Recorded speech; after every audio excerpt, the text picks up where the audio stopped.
Bro actually Prasad గారు తెలుగువాడేనా? తెలుగే బేసిక్గా. అంటే మా బెహరాస్ కానీ లేకపోతే పాత్రోస్ వీళ్ళంతా వైజాగ్లో ఉండేవాళ్ళు. అప్పట్లో వైజాగ్ ఒరిస్సా ఉండేది. వైజాగ్ సింహాచలం అదంతా ఒరిస్సా ఉండేది. మీకు సింహాచలంలో వచ్చే వాళ్ళంతా కూడా ఒరియా వాళ్ళు ఎక్కువ ఉంటారు. అది ఎప్పుడైతే ఒరిస్సా అండ్ ఆంధ్ర విడిపోయిందో అప్పుడు ఇక్కడ ఉండిపోయారు వీళ్ళంతా. అట్లా వచ్చిన క్యాస్ట్ అని అనుకుంటున్నా. అట్లా ఉండిపోయింది అది. ఇక్కడ బెహరా వేరు, మళ్ళీ ఒరిస్సాలో ఉండే బెహరా వేరు. అడిగారు ఎవరైనా తెలుగు ఎవరైనా రేర్గా బెహరా అంటే మీరు ఆంధ్రానండి, ఒరిస్సా అని అడుగుతారు. 4 ఫాదర్స్ నుంచి ఆంధ్ర. సక్సెస్ ఎలా ఎంజాయ్ చేస్తున్నాం? ఇందాకే తిట్టుకున్నా దీని గురించి. చాలా చాలా బాగుంది శివ. యాక్చువల్గా దేవుడు ఇచ్చిన వరం, ప్రేక్షకులు ఇచ్చిన ఆశీర్వాదంగా ఫీల్ అవుతుంది. అంటే అదే ఫస్ట్ వచ్చిన చెప్తా ఎలా నచ్చదా అంటే ఎలా అనిపించింది మీకు? అంటే ఇలా ఎలా అనిపించింది ఏంటి? జనరల్గా మీకు ఏదో ఒక ఫీల్ వస్తుంది, ఎస్ ఇప్పుడు నాకు ఇలా అనిపిస్తుంది అని. అప్పుడు మనం నోటీస్ చెయ్యము. అట్లా అది రెగ్యులర్ క్వశ్చన్ అయిపోయింది. అది అందుకే ఇంటర్వ్యూ ఇవ్వడం కూడా భయపడుతున్నాం. ఇందా ఒక ఆవిడ ఫోన్ చేశారు పాపం, చూడండి ఒక 3 months నుంచి ఫాలో అప్ చేస్తున్నారు. ఇంక అవాయిడ్ చేస్తూనే ఉన్నా. ఇందాక వస్తుంటే ఫోన్, రాత్రి 2 గంటలకు వచ్చానమ్మా, నాకు 2 నుంచి ఉదయం 5 దాకా ఖాళీ ఉంటుంది, ఆ 2 నుంచి 3 మీరు తీసుకోండి, నాకు 3 గంటలకు ఇంటికి పంపించండి, ఆ 3 వరకు మీరు ఎంటర్ చేసుకుని ఉంటే అర్థమైంది సార్, ఉంటాను సార్ నేను పెట్టేస్తాను. ఇప్పుడు మీడియాలో ప్రసాద్ రాత్రి 2 క్రమం అమ్మాయిలు లేకపోతే ఎందుకు వచ్చిన కూడా కాదు. ఇప్పుడు మీరు నార్మల్గా రీసెంట్గా అంటే ఇంతకుముందు గత ఒక 1 year బ్యాక్ ఈ 2023లో 3 నుంచి 24 వరకు నాకు తెలిసి ప్రసాద్ గారు చాలా తక్కువ ఇంటర్వ్యూస్ ఇవ్వడం, తక్కువ ఇంటరాక్షన్ అయ్యింది. రీసెంట్ టైమ్స్లో ఎక్కువ పబ్లిక్లోకి రావడం, లైక్ ఇంటర్వ్యూ పరంగా కానీ పర్సనల్ లైఫ్ని షేర్ చేసుకోవడం. ఎందుకు సడన్గా? రీసెంట్గా డివర్స్ అయింది. అంతకుముందు సెపరేట్ అంట కదా, ఇలా వచ్చేవి వద్దు. తెలిసి కూడా చాలామంది మీరు మీ వైఫ్ రావచ్చు కదా ఇంటర్వ్యూకి అని అడుగుతారు. తెలిసి ఒక పర్సన్ అడిగితే నాకు చాలా బాధ అనిపించింది. ఓకే వెళ్తున్నారు నన్ను అని. కొందరు వచ్చి ఇప్పుడు NB ఒరిజినల్స్లో ఇచ్చానండి.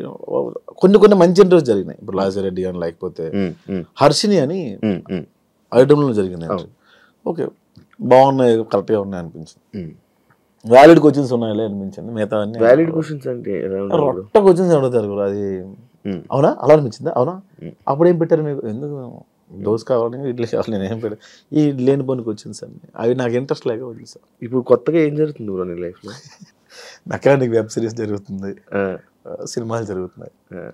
పర్సనల్ లైఫ్ అది దానికి అంత అంటే ఒక డిప్రెషన్ నుంచి బయటికి రావడానికి Shiva I made my self busy. నేను ఖాళీ ఉండకూడదు ఇంకా అని ఫిక్స్ అయినా. అది ఎలా ఉందంటే ఇప్పుడు నాకు ఖాళీ నిజంగా ఇవ్వట్లా.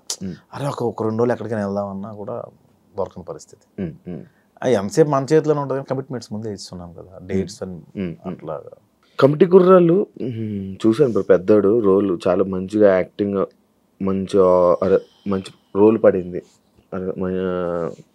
ఇంకా మంచి ఆఫర్స్ వస్తాయి, ఇంకా మంచి సినిమాల్లో కనిపిస్తాడు అని అనుకున్నాం. మంచి ఇది ఉంది.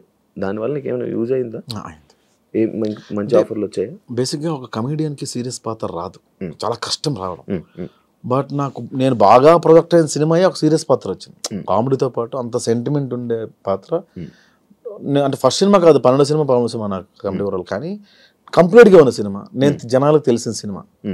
ఆ సినిమాతోనే అలాంటి పాత్ర పడడం నాకు, అరే ఇది కమెడియనే కాదు యాక్టర్ కూడా, ఈ గుర్తింపు వచ్చింది. దీనివల్ల సినిమాలు పెరిగినాయి. నేను ఇప్పుడు కమెడియన్గా చూస్తారా జనాలు, ఆడియన్స్? అరే ప్రసాద్ నవ్విస్తారని చూస్తారు తప్ప ప్రసాద్ చాలా బాగా ఏడుస్తాడు అడుకోడు కదా, కమెడియన్గా చూస్తారు కదా. అది కొంచెం అది నాకు అసలు ఫస్ట్ నుంచి ఇష్టం లేదు కామెడీ. అంటే ఇష్టం లేదు అంటే ఏంటంటే దాని ఒకదాని స్టిక్ అయిపోతావేమో అని. ఇప్పుడు యాక్టర్ అన్నీ చేస్తారండి, కమెడియన్ అన్నీ చేయలేడు. ప్రాబ్లం అది. అంటే చేయలేడు అంటే అన్ని ఎవ్వరు. కానీ మీరు వచ్చింది ఈ సర్కాజము, లైక్ ఇలా జనాలు నవ్వించుకునే కదా ఆడియన్స్లోకి వచ్చి. మనం ముందు సీరియస్ చేసాం కానీ జనాల్లోకి వెళ్ళలేదు. అవి కమెడియన్ పక్కోడ మీద సెటైర్ వేస్తేనే జనాల్లోకి వెళ్ళింది. అబ్బా పీపుల్ వాంట్స్ కామెడీ ఓన్లీ అనిపించింది. దాని మీద లైవ్లీహుడ్ కోసం చేయడం తప్ప ఇది సక్సెస్ అది అట్లా ఏం స్టార్ట్ చేయాలి. అసలు హిట్ అవుతుందని అనుకోలేదు సార్. అవును అసలు హిట్ అవుతుందని అనుకోలేదు. 2000 ఇస్తారు ఎపిసోడ్కి, ఇంకొక 2000 పెంచుతారేమో అని చేశాను తప్ప. ఇండస్ట్రీకి రావాలన్న ఉద్దేశంతో వచ్చాయి. 16 ఏళ్ళు అయింది వచ్చి. అదే ఇండస్ట్రీకి రావాలని ఏదైనా చెయ్యాలని. డైరెక్షన్ మీద అంటే లైక్ ఇప్పుడు మీరు కథ రాస్తుంటారు, డైలాగ్స్ రాస్తూ ఉంటారు. మిమ్మల్ని మీరు ఒక మంచిగా లైక్ ఇలా ఒక కామెడీ కాకుండా ఈ సెటైర్ ఇదే కాకుండా ఇంకా వేరే ప్రసాద్ బెహ్రాని ఎప్పుడైనా చూపించుకోవాలి, ఇలా రాస్తే జనాల్లోకి వెళ్తారు అని ఎప్పుడు అనుకోలేదా బ్రో? అట్లా రాసుకున్నాను. రాసుకున్న తర్వాత ఏమవుతుందంటే ఫస్ట్ సినిమా నేను ఇప్పుడు ఇంత డైరెక్ట్ చేయలేదు సినిమా. డైరెక్ట్ చేస్తే నన్ను నేను పెట్టుకొని డైరెక్ట్ చేస్తే అంతమంది ప్రొడ్యూసర్లు ముందుకు వస్తారు అని ఒక పాయింట్ దగ్గర అయిపోయాను. నేను ఇది జరిగింది కూడా, నువ్వు డైరెక్ట్ చేయి, బాగుంది, కథ బాగుంది, వెళ్ళిపో, బట్ వేరే యాక్టర్కి వెళ్దాము, యూ కాంట్ మేనేజ్, రెండు ఒకేసారి నువ్వు మేనేజ్ చేయలేవు, పెద్దోళ్ళు మేనేజ్ చేయలేవు అనిపించింది. వాళ్ళే చెప్పారు, ఇద్దరు నువ్వు యాక్టింగ్ డైరెక్షన్ రెండు మేనేజ్ చేయలేవు, ఒకటే చెయ్యి అన్నారు. సర్లే ప్రస్తుతానికి యాక్టింగ్ బాగానే ఉంది కదా. కోపం వచ్చింది? ఏం లేదు, దేని మీద కోపడలేము. కోపం ఎక్కువ అని విన్నాను. అంటే కోపం అంటే వర్క్లో ఎక్కువ వస్తుంది. సరిగ్గా చేయకపోతే నువ్వు చూసే షార్ట్ ఫిల్మ్ హీరోయిన్స్ని అవును బాగా ఫాలోయింగ్ ఉన్న ఇన్ఫ్లుయెన్స్ని చూసావు, ఎందుకు రమ్మంటే రెండుకి వస్తారు. అవును, ఫోన్లోనే ఉంటారు, ప్రాక్టీస్ ఉండదు, అందరికీ ఫేమ్ వచ్చేయాలి, అందరూ ప్యాన్ ఇండియా స్టార్స్ అయిపోవాలి, అందరికీ క్రోర్తో రెమ్యూనరేషన్ కావాలి. నాకు అది నచ్చదు. నువ్వు ఎప్పుడైతే వచ్చావో నువ్వు కెమెరాకి సరెండర్ అవ్వాలి. చాలా తక్కువ మంది అవుతారు. ఆ డైలాగ్ ఏంటి నన్సర్ సంగ నాకు ఉదయం నుంచి వచ్చి అది అడుగుతాను, మొహం మీద నేస్తాను. ఉన్నారా బ్రో అలా ఇన్ఫ్లుయెన్స్? ఇప్పటికీ ఉన్నారు, అందరూ ఉన్నారు ఆల్మోస్ట్. మీకు అందుకే షార్ట్ ఫిల్మ్స్ చేసిన వాళ్ళలో కూడా సక్సెస్ రేట్ చాలా తక్కువ మందికి ఉంది. అందరూ వెళ్ళిపోవట్లేదు, అందగత్తిలో ఉన్నారు, బాగా చేసిన వాళ్ళు ఉన్నారు, మరి అందరూ ఎందుకు రావట్లేదు? ఈ మధ్య ఈ యాక్టింగ్ అంటే లైక్ యూట్యూబ్లో ఒక ప్యాషన్తో యాక్ట్ చేసే వాళ్ళకి కానీ, లేకపోతే ఇలా అనుకొని ఇలా చేసే వాళ్ళకన్నా ఇన్ఫ్లుయెన్సర్ లైక్ ఇలా ఇన్స్టాగ్రామ్లో రీల్ చేసే వాళ్ళకి ఎక్కువ ఉంటుంది. ఏమనిపించారు నీకు? ఇది యాక్చువల్గా నా మీద చాలా జరిగినాయండి. అలాగే షార్ట్ ఫిల్మ్లో హిట్ అయిపోయి సినిమాల్లోకి వస్తున్నాను. నేను సినిమాల నుంచి షార్ట్ ఫిల్మ్స్కి వెళ్ళాను. అక్కడ అవకాశం ఇవ్వలేదు, అక్కడ ప్రూవ్ చేసుకున్నాం, ప్లాట్ఫామ్ ఎంచుకున్నాం. ఇది చాలా మందికి అనిపిస్తుంది అన్న, బట్ నేను ఎప్పుడు అలా ఫీల్ అవ్వలేదు. ఎవడు ఫేమ్ ఆడిది, కాకపోతే మన మీటర్ ఏంటి, ఎవడు ఎక్కువ రోజులు ఉంటాడు పాయింట్. కానీ వాళ్ళే తీసుకుని మనం యాక్టింగ్లో కూర్చోబెడతాం కదా. ఎక్కువ రోజులు ఉన్నాం కదా, ఎవడ ఎక్కువ రోజులు ఉన్నా కెమెరా ముందు తెలిసిపోద్ది కదా. జనరల్గా నాటకం అని ఒకటి ఉంటుంది. నేను ఒక 1 month నుంచి చాలా మందికి అడిగాను, నేను నాటకం వేద్దామండి. సో 1 month ప్రాక్టీస్ ఉండాలి అన్నారు. సరే నాటకం 1 month, 1 month ప్రాక్టీస్ చేసేంత ఉండదు, మనకి టైం దొరకదు కదా. ఎట్లా అంటే ఒక పెద్ద ఆయన కలిస్తే నాటకం కళ, సినిమా వేళ అన్నాడు ఆయన. ఇప్పుడు డైలాగ్ చెప్తావు కట్టు, ఇంకో డైలాగ్ చెప్తావు కట్టు, ఉదయం నుంచి ఒకే ఎమోషన్ ఉంటుంది, ఒకే సీన్ ఉంటుంది, కథ అంతా నువ్వు చేసి చూపించు ఒక రోజు. అప్పుడు నాకు అర్థమైంది ఏంటంటే, ఎంత నువ్వు బాగా యాక్టింగ్ వచ్చినా కొన్ని థింగ్స్ సినిమాలో అవసరం. డిసిప్లిన్ ఉండాలి, రెండోది టైంకి రావాలి, మూడోది బాగా మాట్లాడాలి, నాలా నోడుదో ఉండదు, అలా చాలా థింగ్స్ ఉన్నాయి. ఇప్పుడు ఈ ఇన్ఫ్లుయెన్సర్స్కి ఎవరికైతే వస్తావో సడన్గా వాళ్ళు డబ్బులు చూస్తారు, ఫేమ్ చూస్తారు, సెల్ఫీలు దిగుతుంటారు, వాళ్ళు ఒక రేంజ్లో ఉన్నాం అనుకుంటారు. But when it comes to cinema నువ్వు ABCD నుంచే మొదలు పెట్టాలి, దానివల్ల ఫెయిల్యూర్స్ వస్తున్నాయి అంతే. ప్రసాద్ బెహ్రా లైక్ ఇప్పుడు మీరు ఈ పాయింట్ చెప్పారు. ఇప్పుడు మీరు ఫేమ్ ఉన్న ఒక పర్సన్కి ఒకలా మాట్లాడడం, ఫేమ్ లేని పర్సన్తో ఒకలా మాట్లాడడం మీరు ఎప్పుడు జరగలేదా? మీరు ఎప్పుడు చేయలేదా? నేను ఎప్పుడు చేయలేదు అట్లా. అలాగే బయటకు కలిసిన వాళ్ళు ప్రసాద్ బెహ్రాకి కోపం ఎక్కువ, యాటిట్యూడ్ ఎక్కువ, బయట కొంతమందికి నచ్చదు. ఎందుకు అలా జరుగుతుంటుంది? ఎందుకు ఆ టాక్ అనేది బయటకు వస్తుంది? అది ఒక ఇంటర్వ్యూలో ఒక అతను అడిగారు, అక్కడి నుంచి అది యాటిట్యూడ్ మారింది. నాకు అట్లా యాటిట్యూడ్ ఏమి ఉండదు అన్న. కోపం అంటే నా సిచ్యువేషన్స్ ఏమి ఉన్నది అది ఎక్కువ ఇంపాక్ట్ అయింది తప్ప ఏంటి అట్లా ఉండదు అన్న. నేను పెద్దగా పట్టించుకోను అంతే. మన అవతల వ్యక్తి ఎవరైనా డిస్టర్బ్ చేస్తే పట్టించుకోను, అది యాటిట్యూడ్ లాగా ప్రొడక్ట్ అయ్యింది. పట్టించుకోవడం అంటే లైక్ నీకు ఎగ్జాంపుల్ చెప్తా. మన గణపతి క్యాంపస్ మన ఏరియా ఉంటుంది. మొన్న ఒక అతను ఎవరు వచ్చి పిలిచి పరిచయం చేశారు. పరిచయం చేస్తే నమస్తే అండి అన్న, షార్ట్లు చేస్తుంటావా, భోజనంకి వెళ్తారా, భోజనం పెడతా ఉంటా. ఏం రియాక్ట్ అవ్వాలి ఆయనకి? అది సార్ థ్యాంక్ యూ, అంత డబ్బులు ఉన్నా తింటాను సార్, భోజనంకి వెళ్దాము అనడం వేరు. ఆ లీనియస్ నచ్చదు. నేను అరిసేవాడిని. తర్వాత తెలిసింది మార్కెట్లో ఇట్లా మనం అరవకూడదు, అట్లా ఉంటాడు, అవే ప్రొడక్ట్ అవుతుంది. ప్రసాద్కి మంచి టాలెంట్ ఉంది, స్పాంటేనియస్ ఉంది, పట్టుదల ఉంది, యాక్టింగ్ చేయాలని పట్టుదల. బట్ ఇండస్ట్రీలోని ఎదగడానికి కొంచెం ఇబ్బంది అవుతుంది అని నేను విన్నా. అది ఎంతవరకు నిజం? ఎందుకు అది? ఇవే కారణాలు. ఎవడవైనా సన్నగా ఇండస్ట్రీలోకి వచ్చేస్తే ఎవడవైనా తీసుకుంటావు అని ఉంటుంది. అంటే ఇప్పుడున్న జనరేషన్ చాలా మారింది. అది ఏంటంటే అరే ఎవడో బాగా చేస్తున్నాడు మనకేమైనా ప్లస్ అవుతాడు. సో అంటే డైరెక్టర్స్ ఎవరైనా సరే బాగా చేస్తున్నాడు, ఇది మన బిజినెస్కి ఉపయోగపడుతుందని చూస్తారు కదా. ఆ రకంగా ఇప్పుడు కొంచెం మారుతుంది. కానీ కొత్తలో నేను అది ఫేస్ చేశాను, ఈ మధ్యకాలంలో ఫేస్ చేశాను. బట్ ఇప్పుడు ఓకే, సెట్ అయింది అంతా. ఇప్పుడు అంతా నార్మల్. ఈ సినిమా వల్ల మారిందా? కమిటీ కుర్రాల తర్వాత మారింది. రోల్స్ వచ్చాయా నీకు? మంచి రోల్స్ వచ్చాయి? చేస్తున్నాం ఇప్పుడు చేస్తున్నావు పెద్ద మూవీస్ ఏవి చేస్తున్నప్పుడు ప్రాజెక్ట్స్? టైటిల్స్ నాకు తెలియదు కానీ విశ్వక్సేన్ గారు అది ఫిబ్రవరిలో ఇప్పుడు స్టార్ట్ శ్రీ విష్ణు గారితో. బచ్చలు మళ్ళీ రిలీజ్ రెడీగా ఉంది 20th.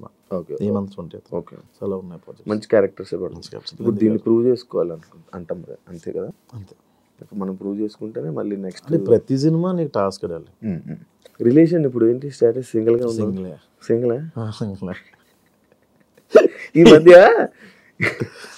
ఈ మధ్య కాలంలో చాలా ఎక్కువ బ్రేకప్లు అవుతున్నాయి బ్రో, ఎందుకంటావు అసలు? నార్మల్గా అరే రీజన్ ఏమంటారు? మన లైఫ్లో ఉంది కదా, అందుకని. నీ లైఫ్ ఎన్ని బ్రేకప్లు అయ్యా చెప్పండి. నా లైఫ్లో ఉంది కదా, మన లైఫ్లో అయిందో ఒక బ్రేకప్ అయింది, అది అయిపోయింది. ఎందుకు అయిందంట? అది ఇంకా అవ్వలే, సెట్ కాలే. లైక్ సెట్ కాలంటే ఏ ఏజ్ డిఫరెన్సెస్, పెళ్ళి. ఇండిపెండెంట్ అనే ఒక పాయింట్ చాలా చాలా రూల్ చేసిందప్ప. ఇండిపెండెంట్ ఉమెన్, ఇండిపెండెంట్ మ్యాన్, అది చాలా ఇంతకుముందు అందరూ కలిసి ఉండేవాళ్ళు కదా, ఎప్పుడైతే దూరం అవుతున్నాయో అని మారిపోతూ ఉంటాయి. దీని పరిణామాలు ఇంకా ఎక్కువ కూడా ఉంటాయి. Generation problem. జనరేషన్ కదన్నా, మన ముందు వాళ్ళు ఏంటంటే అప్పుడు అంతకు ముందు వాళ్ళు పెట్టే బాధలు చూడక మన ముందు వాళ్ళు ఏమనుకునే వాళ్ళు అంటే మన పిల్లలు ఎలా ఉండకూడదు అనుకునేవాళ్ళు. ఆ ఇండిపెండెన్స్ ఎక్కువ ఇవ్వడం వల్ల స్వాతంత్రం ఎక్కువ అయిపోయినా కూడా కష్టపడాలి.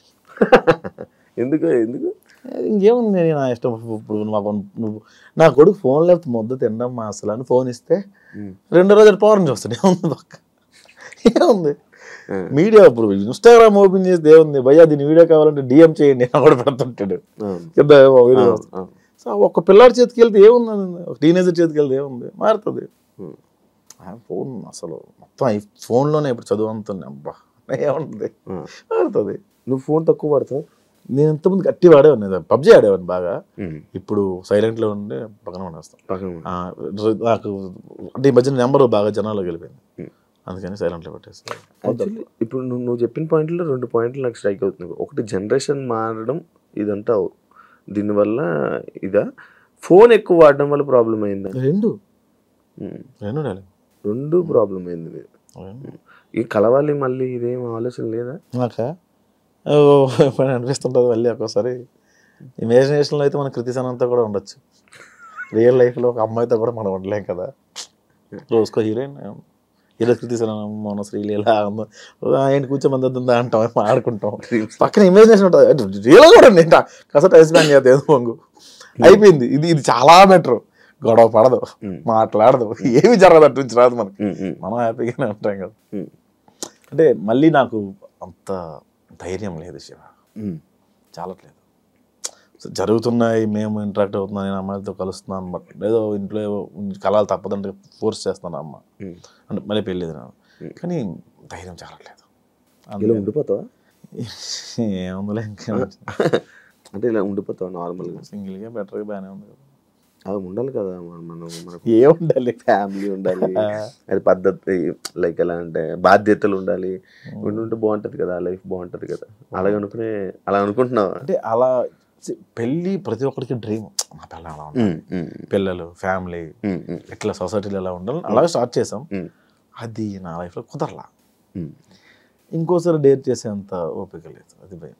ఇండస్ట్రీలో ఉండడం, ఎక్కువ అమ్మాయిలతో మాట్లాడడం, ఎక్కువ అమ్మాయిలతో క్లోజ్గా అవ్వడం, క్లోజ్గా ఉన్న వీడియోస్ వల్లే ప్రాబ్లం, ఇలాంటి ప్రాబ్లమ్స్ ఏమైనా వస్తాయి? నాకు రావన్న, నాకు ఆడమొక తేడా ఉండదు షూట్లో, తిట్టేస్తాను అందరం. నేను బేసిక్గా నన్ను అనుమానించరు కూడా అంత త్వరగా.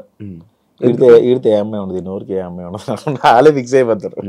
అట్లా అలాగే ఉండకండి, అలాగే ఉంటుంది, అది కూడా నిజమే. సో అనుమానించడం త్వరగా.